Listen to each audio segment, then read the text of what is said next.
A ressurreição de Cristo. Os discípulos descansaram no sábado, entristecidos pela morte de seu Senhor, enquanto Jesus, o Rei da Glória, jazia no túmulo. Aproximando-se a noite, soldados estacionaram-se para guardar o lugar de repouso do Salvador, enquanto anjos invisíveis pairavam sobre o local sagrado. A noite passou-se vagarosamente, e enquanto ainda era escuro, os anjos vigilantes sabiam que o tempo para o livramento do amado Filho de Deus, seu querido comandante, era quase vindo. Enquanto esperavam com a mais profunda emoção a hora de seu triunfo, um poderoso anjo veio voando rapidamente do céu.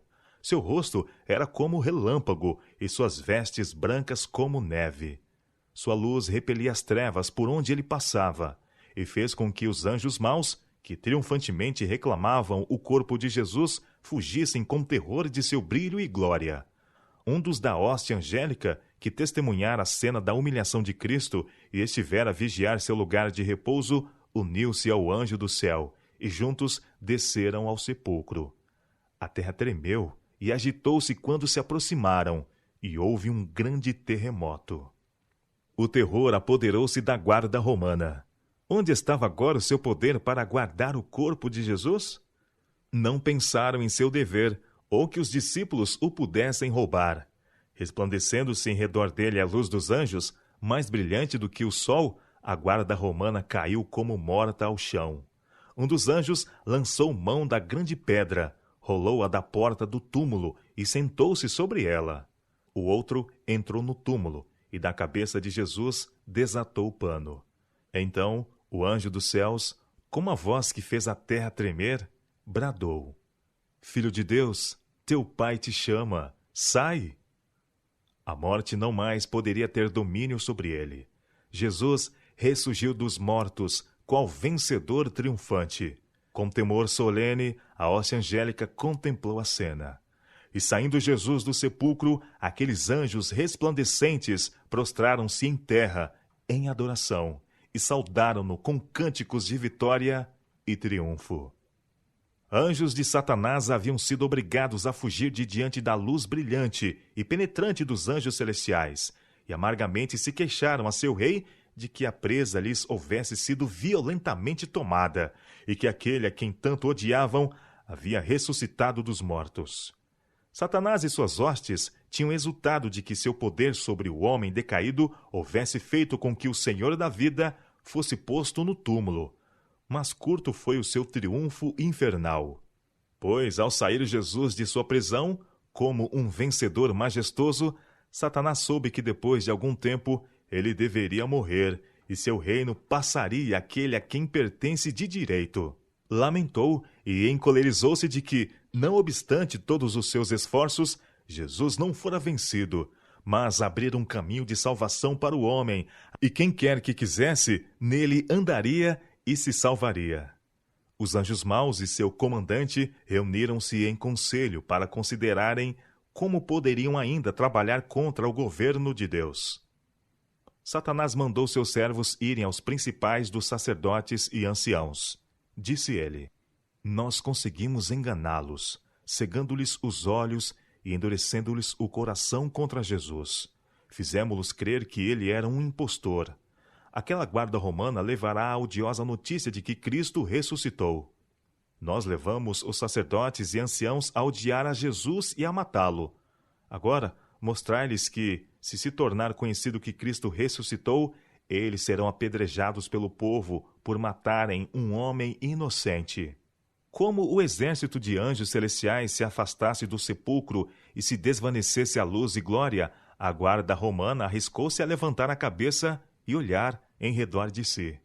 Encheram-se de espanto ao verem que a grande pedra tinha sido rolada da entrada do sepulcro e o corpo de Jesus desaparecera. Foram apressadamente à cidade para fazerem saber aos sacerdotes e anciãos o que tinham visto. Ouvindo aqueles assassinos a maravilhosa notícia, sobreveio a palidez a todos os rostos. Foram tomados de horror ao pensamento do que haviam feito.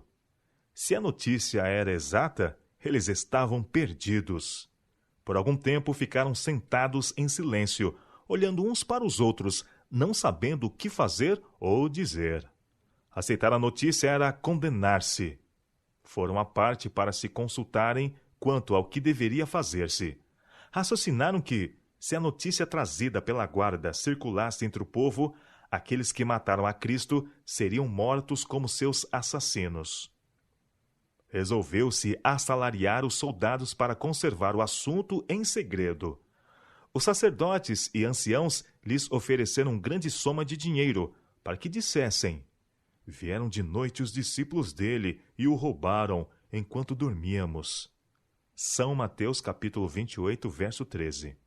E quando a guarda indagou o que seria feito com eles por dormirem em seu posto, os oficiais judeus prometeram persuadir o governador e conseguir a segurança deles. Pelo amor ao dinheiro, a guarda romana vendeu sua honra e concordou em seguir o conselho dos sacerdotes e anciãos. Quando Jesus, estando suspenso na cruz, clamou: está consumado, as pedras se partiram, a terra tremeu e algumas das sepulturas se abriram. Quando ele surgiu, vitorioso sobre a morte e o túmulo, enquanto a terra vacilava e a glória do céu resplandecia em redor do local sagrado, muitos dos justos mortos, obedientes à sua chamada, saíram como testemunhas de que ele ressurgira. Aqueles favorecidos santos ressurgidos saíram glorificados. Eram escolhidos e santos de todos os tempos, desde a criação até os dias de Cristo. Assim, enquanto os chefes judeus procuravam esconder o fato da ressurreição de Cristo, Deus preferiu suscitar do túmulo um grupo a fim de que testificasse que Jesus ressuscitara e declarasse sua glória. Aqueles ressuscitados diferiam na estatura e formas, sendo alguns mais nobres do que outros em seu aspecto. Fui informada de que os habitantes da terra têm estado a degenerar-se, a perder sua força e beleza. Satanás tem o poder da enfermidade e da morte, e em cada era os efeitos da maldição têm sido mais visíveis, e o poder de Satanás mais claramente visto. Os que viveram nos dias de Noé e Abraão pareciam-se com os anjos na forma, beleza e força. Mas cada geração subsequente tem estado a ficar mais fraca e mais sujeita à moléstia, e sua vida tem sido de mais curta duração. Satanás tem estado a aprender como prejudicar e a enfraquecer a raça.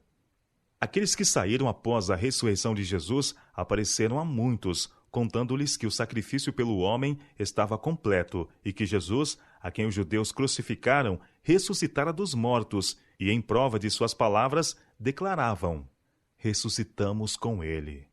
Davam testemunho de que fora pelo seu grande poder que tinham sido chamados de suas sepulturas. Apesar dos boatos mentirosos que circularam, a ressurreição de Cristo não pôde ser escondida por Satanás, seus anjos ou pelos principais dos sacerdotes, pois aquele grupo santo, retirado de seus túmulos, espalhou a maravilhosa, alegre nova. Jesus também se mostrou aos discípulos, tristes e com coração despedaçado, afugentando-lhes os temores e dando-lhes gozo e alegria. Espalhando-se as novas de cidade para cidade e de vila em vila, os judeus, por sua vez, receavam pela sua vida e ocultaram o ódio que acalentavam pelos discípulos. Sua única esperança era propagar o boato falso. E aqueles que desejavam que esta mentira fosse verdadeira, a aceitavam. Pilatos estremeceu ao ouvir que Cristo havia ressuscitado. Não podia duvidar do testemunho que era dado, e desde aquela hora a paz o deixou para sempre. Por amor às honras mundanas, pelo temor de perder a autoridade e a vida, entregara Jesus para ser morto. Estava agora completamente convencido de que não era meramente um homem inocente, aquele de cujo sangue ele era culpado, mas o Filho de Deus. Miserável até ao fim foi a vida de Pilatos. O desespero e a angústia esmagavam todo o sentimento de esperança e alegria. Recusou-se a ser consolado e teve uma morte muito desgraçada. O coração de Herodes se tornou ainda mais duro, e quando ouviu que Cristo ressuscitara, não ficou muito perturbado. Ele tirou a vida a Tiago, e quando viu que isto agradara aos judeus, lançou mão de Pedro também, intentando levá-lo à morte. Mas Deus tinha uma obra para Pedro fazer, e enviou o seu anjo para libertá-lo. Herodes foi visitado com juízos de Deus. Enquanto se exaltava a si mesmo na presença de grande multidão, foi ferido pelo anjo do Senhor e morreu da maneira mais horrível. Cedo, na manhã do primeiro dia da semana, antes que fosse claro, santas mulheres vieram ao sepulcro, trazendo suaves especiarias para ungir o corpo de Jesus. Acharam que a pedra pesada tinha sido rolada da entrada do sepulcro, e o corpo de Jesus ali não estava. Desfaleceu-se-lhes o coração, e temeram que os seus inimigos houvessem levado o corpo. Subitamente viram 2 anjos com vestes brancas, com rosto brilhante e resplandecente. Esses seres celestiais compreenderam a intenção das mulheres e imediatamente lhes disseram que Jesus ali não estava, que tinha ressuscitado, mas que podiam ver o lugar onde jazera. Mandaram-nas ir contar a seus discípulos que ele iria diante deles para a Galiléia. Com temor e alegria, as mulheres dirigiram-se pressurosamente aos discípulos entristecidos e contaram-lhes as coisas que tinham visto e ouvido. Os discípulos não puderam crer que Jesus houvesse ressuscitado, mas, com as mulheres que tinham levado a notícia, correram apressadamente ao sepulcro. Verificaram que Jesus ali não se achava. Viram suas roupas de linho, mas não puderam crer nas boas novas de que havia ressuscitado dentre os mortos. Voltaram para casa maravilhando-se com o que tinham visto, e também com a notícia a eles levada pelas mulheres. Maria, porém, preferiu demorar-se em redor do sepulcro, pensando no que tinha visto, e angustiada com o pensamento de que pudesse ter sido enganada.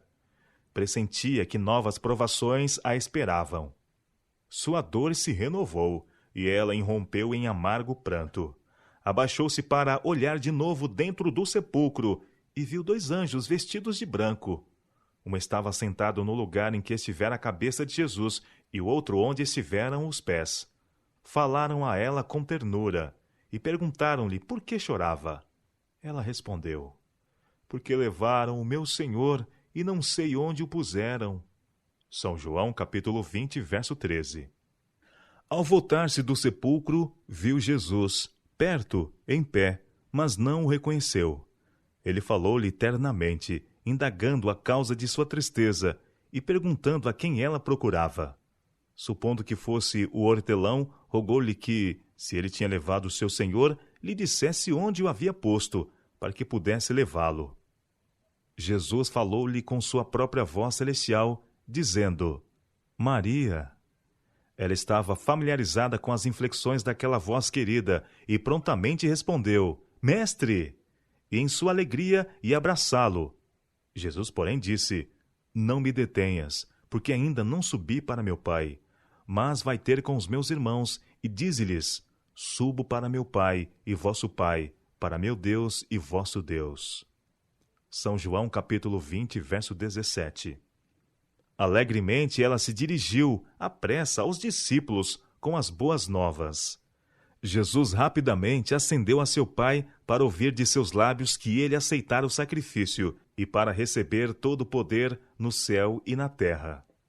Anjos, assemelhando-se a uma nuvem, rodearam o Filho de Deus e ordenaram que as portas eternas se levantassem para que o Rei da Glória entrasse.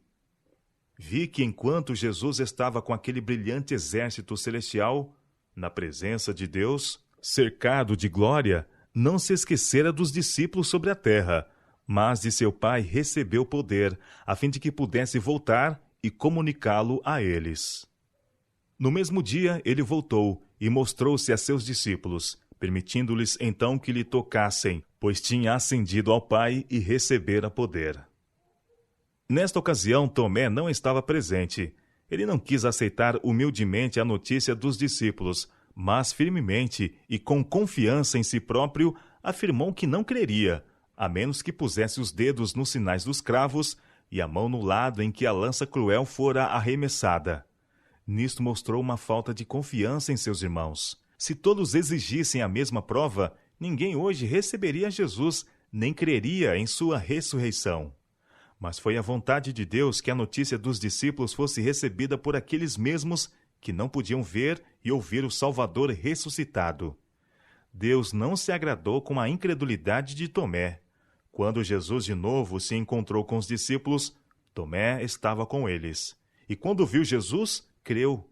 Mas ele tinha declarado que não ficaria satisfeito sem a prova do tato acrescentada à vista, e Jesus lhe deu a prova que desejara.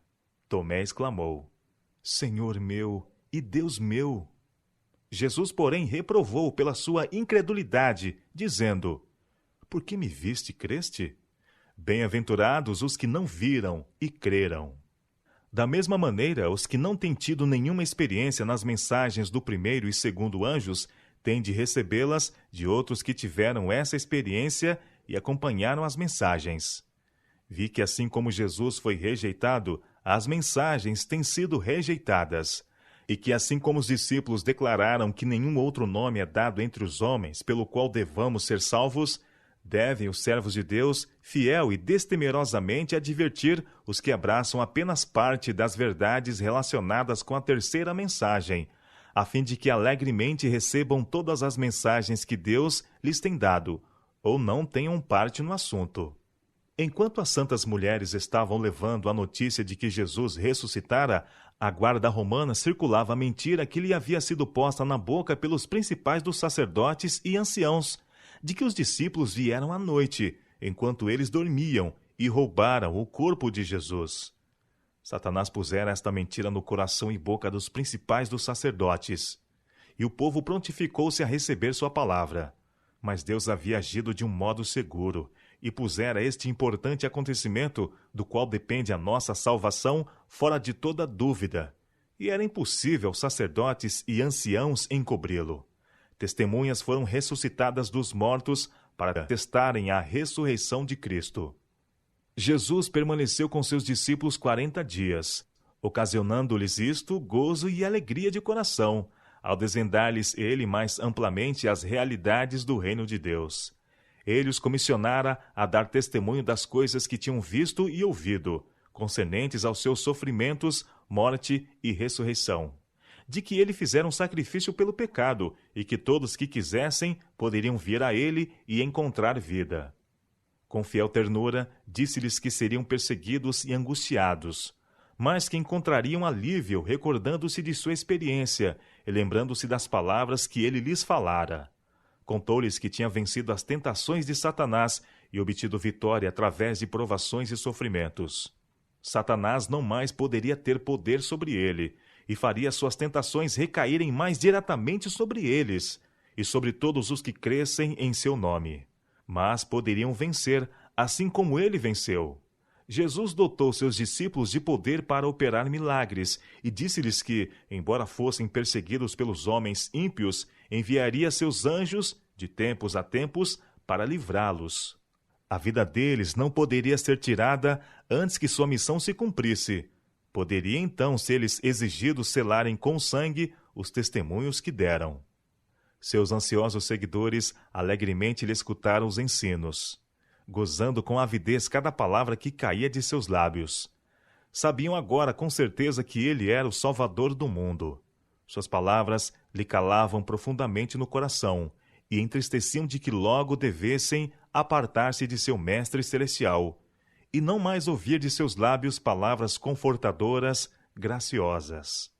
Mas, de novo, seu coração se aqueceu de amor e extraordinária alegria, dizendo-lhes Jesus que iria preparar-lhes moradas e viria outra vez e os receberia, para que pudessem sempre estar com ele. Prometeu também enviar o Consolador, o Espírito Santo, para guiá-los em toda a verdade. E, erguendo as mãos, os abençoou. São Lucas, capítulo 24,